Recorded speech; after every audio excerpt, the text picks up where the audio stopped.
The following are 3 true past life regression stories. Sally. The following regression is of a man in his 60s who came to hypnotherapist Michael Newton because of a lifetime of throat discomfort. Under hypnosis, he initially described the events of his death as a young woman called Sally.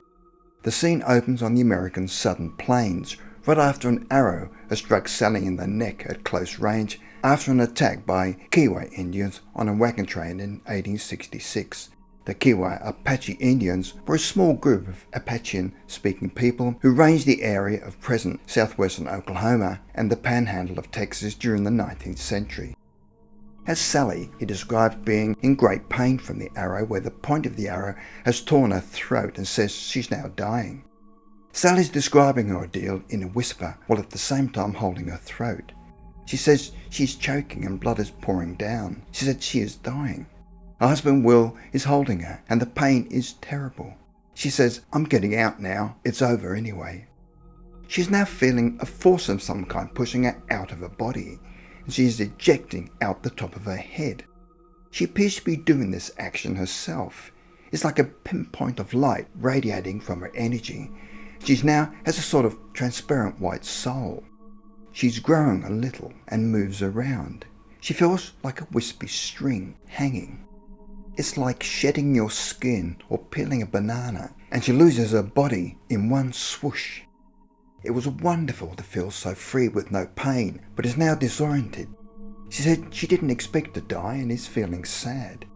It's strange, it's as if she's suspended in air that isn't air, and there are no limits, no gravity. She's weightless. She said nothing around her is a solid mass, and there are no obstacles to bump into, and was now drifting. Although she can control her movements, there is a pulling into a bright whiteness. It's so bright.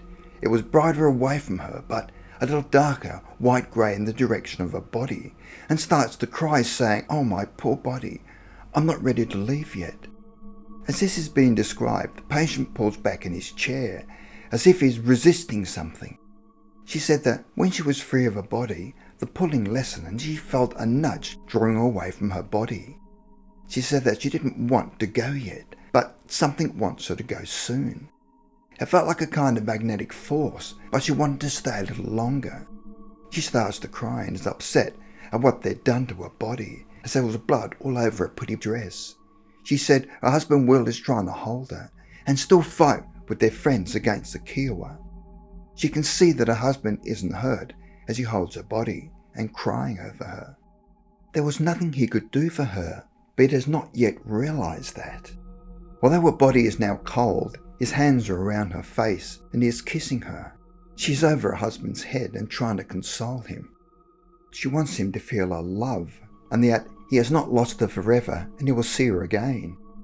There is so much grief, but he feels her essence, I know it. Our friends are around him and they separate us finally. They want to reform the wagons and get started again. At that moment, she's still resisting the pulling sensation and wants to stay. She knows she is dead, but was not ready to leave her husband and wants him to watch them bury her. I can feel spirit entities near me, and soon I will see them. I feel their love as I want Will to feel mine, and they are waiting until I'm ready. I'm trying to reach inside Will's mind, and I think a little he feels me and realizes love. They've now buried me and it's time for me to go. They're coming for me now. I'm moving into a brighter light. George.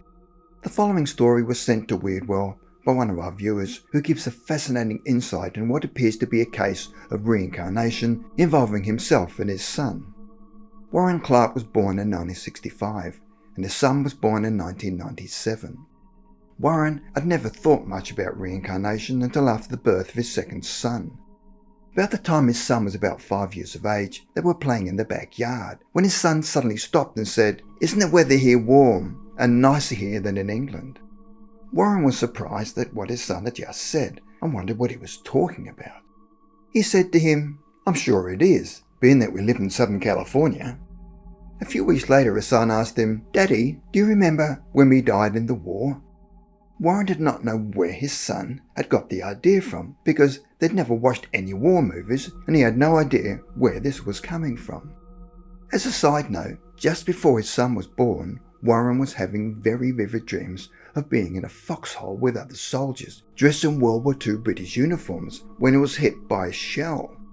At the point the shell hits and explodes, the dream suddenly ends every time he dreams about it. A few weeks later, his son brought up the war again and said that he remembered that they were friends and that they died in the war. Warren asked his son what he was talking about. He said, "You remember, we were friends before and a bomb killed us." He asked him where this happened and he said, "France." He then asked him, what was his name? And he giggled and said, "Jack." He then asked what his name was and he said it was the same as now, George. Every now and then, his son would bring up that they were friends before in the war. By the time he turned 6, he stopped talking about it. When his son was older and into his teenage years, he became fascinated in World War II history. His father asked him a few years ago about what he had told him as a child, and he just looked at him like he was crazy. Warren had come to believe that they were friends before in another life, and had been killed in World War II, and have come back together to share the same family in this life. Antonia. One of the most interesting cases of a past life memory emerging during hypnosis is that of Laurel Dillman, who was born and raised in Chicago during the Depression years. She was a precocious child who claimed to have experienced life as an adult and had an unusual interest in weapons, clothing, buildings and other items from the 16th century. In school, she disliked history because, as she said, they made it dull, not at all like what really happened. She never studied Spanish history, nor did she learn the Spanish language. In the mid-1970s, Dillman joined a club of amateur hypnotists in Chicago, hoping that hypnosis might help her lose weight and cure her frequent headaches. Some members of the club were studying past life regression techniques, and Dillman volunteered to be a test subject. Over the course of 8 hypnosis sessions with the group, Dillman experienced herself as a woman named Antonia, the daughter of a Spanish officer named Alonso de Leon, and his German wife Ursula, born in 1555 on a small plantation in Santo Domingo on the Caribbean island of Hispaniola. Antonia's life story unfolded over the course of Dillman's trance states. At one point, due to her rebellious spirit, Antonia was summoned before the Spanish Inquisition in Santo Domingo, arrested, tried, and made to pay a heavy fine, as well as perform spiritual penances overseen by priests. Later, Antonia fell deeply in love with a powerful man named Diego Alvarez Toledo, a prosperous merchant with whom she embarked on travels around the world. Their travels took them throughout the Spanish Empire and beyond, until Antonia tragically drowned in 1599 near a small island in the Lesser Antilles called St. Croix at the age of 44 after their ship wrecked on a coral reef in a storm. Following her past life regression hypnosis sessions, Dillman started to have vivid dreams and waking memories, recalling many details of Antonia's adventurous life in the late 1500s. These flashbacks soon became more interesting and meaningful to Dillman than her normal mundane daily affairs in 1970s Chicago. She started neglecting friends and usual activities as she became obsessed with her memories of Antonio's exciting past life.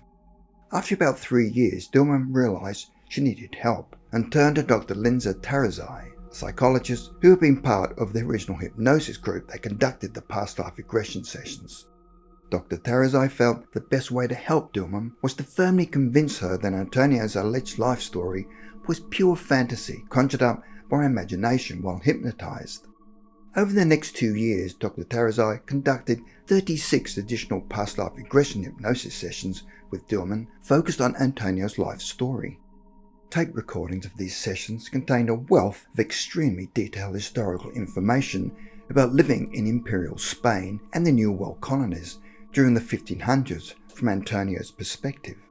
Dr. Tarazai spent over 500 hours researching and fact-checking elements of Antonia's life story provided by Dillman while hypnotized.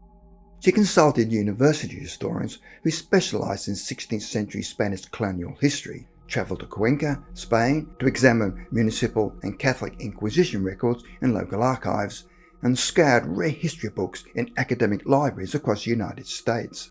Dr. Tarazai was able to verify or match around 50 to 60 facts or details from Dillman's account of Antonio's life with basic information found in standard history textbooks or encyclopedias on 16th century Spain and its empire in the New World. She was also able to confirm another 25 to 30 details mentioned by Dillman after extensive searching in rare history books accessed at specialised university research libraries. However, over a dozen specific facts Dillman provided about Antonio's life were only published in Spanish academic sources that Dillman could not possibly have been exposed to because she did not read Spanish. A few precise details were not even published, but rather required in-person examination of municipal and Catholic Inquisition records from the time only available in local Spanish archives and records offices. Overall, among the many hundreds of detailed facts and narrative elements that Dillman provided about the life of Antonio de Leon across nearly 5 dozen recorded past life regression hypnosis sessions, closely matched the verifiable historical records from Imperial Spain in the late 1500s. This exhaustive fact-checking process transformed Dr. Tarazai from a skeptical academic to a reluctant believer that somehow Laurel Dillman was accurately accessing the buried memories of a Spanish woman who had lived 400 years ago.